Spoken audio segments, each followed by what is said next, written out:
My brothers texted, "We voted you out of the family business. Hack your desk." I replied, "Okay." When they tried to log into the company servers the next day, they realized the family business was built entirely on the code I had just revoked. I, 28 male, just got the most hilarious text from my brothers. After 5 years of building what they call the family business, they've decided to vote me out. Let me paint you a picture. My brothers Garrett, 35, and Toby, 32, started a logistics consulting firm back in 2019. I put that in quotes because what they actually had was a fancy name, business cards, and exactly 0 clients. They were hemorrhaging dad's money faster than a casino ATM. 6 months into their venture, they came crawling to me. I was fresh out of college with a computer science degree, working remotely for a decent tech company. They needed someone to handle the website. What they actually needed was someone to build an entire automated system from scratch because they were drowning in manual processes they didn't understand. I agreed to help family, right? Built them a client portal, automated their inventory tracking, created algorithms for route optimization, integrated payment processing, customer management, the works. Took me 8 months of nights and weekends. They paid me in pizza and promises of equity when we make it big. Here's the thing. I never transferred ownership of the code. It's all licensed to the company through my personal LLC, which I created specifically for this purpose. The agreement was I maintain ownership of the intellectual property and license it to them. They signed the papers without reading them because we're family. Why would we need to read contracts? Fast forward 5 years. The business is thriving. We're pulling in about $2.8 million annually. My systems handle everything. Garrett and Toby basically just schmooze clients and collect checks. They hired 2 employees to handle customer service. I still maintain and update everything, taking a 20% cut as the tech partner. Last week, Garrett's wife, Mallory, started working as operations director, a made-up position where she reorganizes the already organized filing system and makes everyone use new fonts and emails. Toby's girlfriend, Kelsey, became social media manager, despite the fact we're a B2B company that doesn't need Instagram presence. Yesterday at 4 p.m., I get this text in our group chat. "Hey, we held a partners meeting and voted. You're out. The business needs to evolve beyond just tech stuff. Hack your desk by Friday. We'll mail you your last check. Thanks for everything." I replied, "Okay." Then I did what any reasonable person would do. I logged into my AWS account and revoked the license key for their software effective immediately. All of it. The client portal, the routing system, the inventory management, the payment processing, everything. It all shows a simple message now: license expired. Please contact your software administrator. Garrett called me at 4:17 p.m. 12 missed calls by 4:30. I didn't answer. Bras are losing their minds and it's honestly better than Netflix. So, after I revoked the licenses, chaos erupted exactly as you'd expect. Their biggest client had a shipment worth $400,000 scheduled for the next morning. Without the routing system, they had no idea which drivers were supposed to go where. The inventory system was down, so they couldn't even figure out what was supposed to be shipped. Garrett showed up at my apartment at 6 a.m. yesterday, pounding on the door like the police. I recorded it through my Ring doorbell, but didn't answer. He screamed for 20 minutes about how I'm sabotaging the family and being petty. My neighbor eventually threatened to call the cops, so he left. Then came the lawyer threats. Toby sent me this gem of an email. "Our attorney says what you did is illegal sabotage and corporate theft. You have 24 hours to restore access or we're suing for damages and pressing criminal charges. This is your only warning." I forwarded it to my lawyer friend who literally laughed. I have a signed licensing agreement. They terminated my position in the company. The license was contingent on my involvement. It's all in writing in the contract they signed. But here's where it gets good.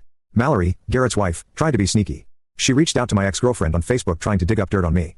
Apparently, she told my ex that I was having a mental breakdown and had stolen company property and asked if my ex had noticed any unstable behavior when we dated. My ex, bless her, screenshot everything and sent it to me with, "Lamo, your family is insane. Glad you're finally standing up to them." They also tried to hire an emergency IT company to rebuild the system. The company came in, looked at what needed to be built, and quoted them $450,000 in 6 months minimum. Hey guys, just in case TikTok gets banned in the US next month, make sure you're following the YouTube channel link in bio. That's when reality started hitting. See, they never understood what I built. It's not some off-the-shelf software. It's 5 years of custom code, integrations with 16 different APIs, machine learning algorithms trained on their specific data, and a database structure that took me months to optimize. You can't just download a replacement. Last night, Toby texted me privately, "Bro, this is getting out of hand. Just turn it back on and we'll work something out." I replied, "I don't work there anymore. Remember, you voted." He tried calling immediately. I didn't answer. This morning, I woke up to an email from their biggest client, CCing me on a message to my brothers. They're threatening to sue for breach of contract if their shipments aren't handled by Monday. That's $2.3 million in contracts about to evaporate. The best part, Garrett and Toby's dad called me. He's the one who initially funded their business. He's furious, not at me, at them. Turns out they told him I was stepping back to focus on other opportunities. He had no idea they forced me out. "You built that entire company," he said. "Those idiots can't even merge a PDF without help." He's right. They literally once called me at 11 p.m. because they couldn't figure out how to combine 2 documents. The entitlement has reached levels I didn't think were possible. So, after hemorrhaging 3 major clients and facing a lawsuit from their biggest one, my brothers did what any reasonable people would do. They tried to break into my apartment to access my computer. I kid you not, my Ring doorbell caught Garrett trying to jimmy the lock at 2 a.m. Thursday night while Toby stood lookout. I called the cops while watching them live. The look on their faces when the police rolled up was priceless. They tried to explain they were my brothers and it was a family matter. The cops didn't care. I pressed charges for attempted breaking and entering. They were released the next morning, and that's when Mallory decided to escalate. She called my current employer, told them I was involved in corporate espionage and had stolen proprietary software. She claimed I was using company time to sabotage their business. My boss called me into his office concerned. I showed him the licensing agreement, the text where they fired me, and the ring footage of them trying to break into my apartment. He literally said, "Your family sounds exhausting. Take the rest of the week off paid to deal with this mess." But the real kicker came Friday afternoon. They served me with an emergency injunction to force me to restore the software. Their lawyer argued I was holding the company hostage and causing irreparable harm. Court was yesterday. I brought my lawyer, all the documentation, and a detailed breakdown of the licensing agreement. Their lawyer argued that since it was a family business, normal contracts shouldn't apply. The judge actually asked him, "Are you seriously arguing that family members don't need to honor legal agreements?" When my lawyer presented the evidence, the signed agreement, proof they read and understood it, emails discussing the terms, and the text formally terminating my involvement, the judge looked annoyed. Not at me, at them. But here's the beautiful part. My lawyer then countersued. Breach of contract, they owe me 3 months of payments, they've been delayed on $73,000, defamation, Mallory's calls to my employer, and attempted breaking and entering, the criminal charges. The judge denied their injunction and fast-tracked our countersuit. He literally told them, "You terminated your relationship with the software owner. He has no obligation to continue providing services. This is a consequence of your own actions." Garrett exploded, started yelling about how I'm destroying the family business and being vindictive. The judge threatened him with contempt. After court, Toby's girlfriend, Kelsey, approached me in the parking lot, tried to play the sympathy card. "You know, I just had my wisdom teeth out and can't work my other job. I need this income. Can't you just help them for my sake?" I said, "Maybe you should have thought about that before your boyfriend voted me out." She called me heartless. I reminded her that she makes $60K a year to post 3 Instagram photos a week for a company that doesn't need social media. This morning, I got a call from a competitor. Word's gotten out that my brother's company is imploding. They want to hire me to build them a similar system. Offered me $200,000 salary plus equity. I'm thinking about it. Meanwhile, my brothers are manually trying to fulfill orders with Excel spreadsheets and WhatsApp groups. They've lost 6 more clients. Their employees quit because they haven't been able to process payroll without the system. Dad called again. He's pulling his funding. I gave them $500 to start that company. You made it worth something. They destroyed it in a week. It's over. The family business is dead and the fallout is exactly what they deserved. After losing all their major clients and failing to secure emergency funding, Garrett and Toby had to shut down operations. But not before trying one last desperate move. They attempted to sell the company, including my software as an asset. A potential buyer reached out to me for technical due diligence. I sent them the licensing agreement, clearly showing they don't own the software.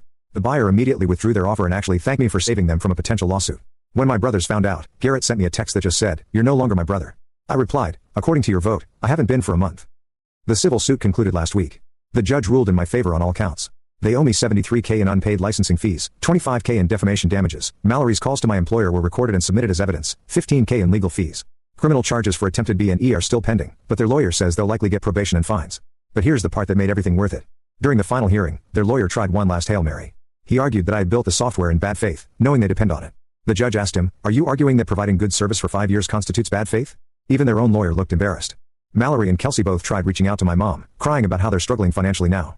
Mom, who'd been neutral until she saw the full story, told them, "Maybe next time, don't vote out the person keeping your business running." The competitor I mentioned, I took the job, started 2 weeks ago. The salary is actually $220K after negotiation plus 5% equity. My first project, building a system to absorb all my brother's former clients. We've already signed 4 of them. Garrett and Toby are both job hunting now. Toby applied to my new company, not knowing I work there. My boss asked for my input on his resume. I told him the truth. Toby's a decent salesman, but needs constant technical support and has a history of making decisions without understanding their consequences. He didn't get an interview. The family dynamics are destroyed, obviously. But here's the thing, they were always broken. I was just the only one pretending they weren't. My brothers treated me like hired help. They didn't have to pay fair wages, too.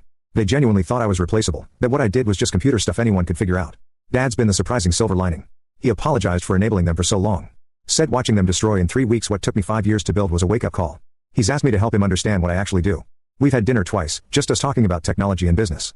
It's the most real conversation we've had in years. My brothers still maintain this was all my fault.